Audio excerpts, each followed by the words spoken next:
Hello दोस्तों, हम बात करेंगे बिहार के इलेक्शन की। इस वजह से ये बिहार के इलेक्शन जो हुआ, इसमें लोगों ने इल्ज़ाम लगाया है कि वोट चोरी हुई है। इस वजह से क्योंकि बिहार के बीजेपी के जो कार्यकर्ता है, उनको बहुत जगहों से भगाया गया, रैली नहीं करने दी गई, जगह जगह से उनको डंडा लेके गालियाँ दे के भगाया गया। उसके बावजूद भी बीजेपी वहाँ अपनी सत्ता कायम कर चुकी है।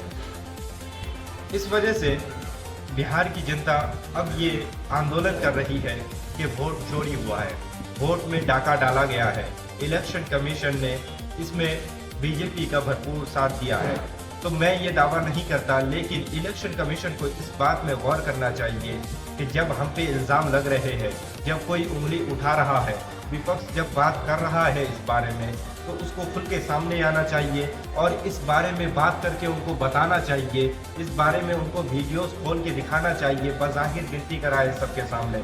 और इलेक्शन कमीशन में जो एक महागुरु बैठे हुए हैं जो कहते हैं कि महिलाओं की वीडियो को साझा करनी चाहिए क्या, मैं उनसे भी कहूँगा कि दिमाग घास चढ़ने गया है क्या तुम्हारा, कि तुम ऐसी बातें करते हो, फजूल बातें, कि इलेक्शन कमीशन जब ऐसी बातें करेंगी, बेफजूल बातें, तो बाकी जो आवाम लोग हैं, बाकी जो आम लोग हैं, वो क्या करेंगे। तो मैं इस बारे में ये कहना चाहता हूँ कि वोट चोरी का इल्ज़ाम इस वजह से भी लगाया गया कि बिहार के वोट से पहले बिहार में SIR लेके आया गया। और SIR क्या है?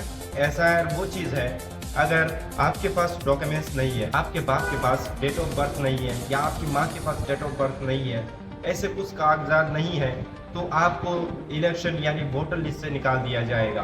और ऐसा ही हुआ, बहुत सारे युवाओं को और बहुत सारे लोगों को जो मतलब दूसरी पार्टी को सपोर्ट करने वाले थे, उनको इलेक्शन से निकाल दिया गया। वोट देने की जो क्षमता थी उनसे वो छीन ली गई और उन्हें कहा गया कि आप वोट नहीं कर सकते हैं। उसके बाद क्या हुआ कि बीजेपी वहाँ पे विन कर गई। कुछ दिनों बाद बंगाल में भी वोट होने वाला है और उसमें भी SIR लेके आया गया है। तो मैं ये कहना चाहता हूँ कि जिस तरह बिहार में हुआ कि एक तरफा बीजेपी जीत गई, तो ऐसा हो सकता है कि बंगाल में भी एक तरफा बीजेपी जीत जाए, अगर जो इल्ज़ामात उन पे लगे हैं अगर वो सही है। और इसी तरह देखा जाए तो हर इंसान को इसमें आवाज़ बुलंद करनी चाहिए, इसलिए क्योंकि अगर ऐसा हुआ तो आज बिहार में जीता है, कल बंगाल में जीतेगा, ऐसे हर राष्ट्र में वोट की कोई अहमियत नहीं रह जाएगी। वोट एक ऐसी चीज़ है, आपके पास वो आपकी खुद की ताकत है, आपके घर वालों की ताकत है। अगर आपसे वही छीन लिया जाए, आपकी वोट की क्या वैल्यू रह जाएगी। आप किसी को वोट कर रहे, आप मान के चलिए कि कांग्रेस को वोट कर दिए, लेकिन आपके वोट करने के बावजूद पूरी बंगाल या पूरा बिहार अगर एक पार्टी को सपोर्ट करे, उसके बावजूद दूसरी पार्टी जीत जाए, तो इसमें वोट का मतलब भी क्या हुआ।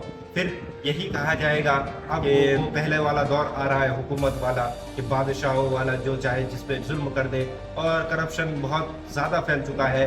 तो इस बात में गौर करना चाहिए। और मैं सबसे कहूँगा कि राहुल गांधी ने एक नंबर भी दिया है, उसमें सब कोई मिस कॉल करके उसमें शरीक हो सकते हैं कि आप वोट चोरी के खिलाफ हैं या नहीं।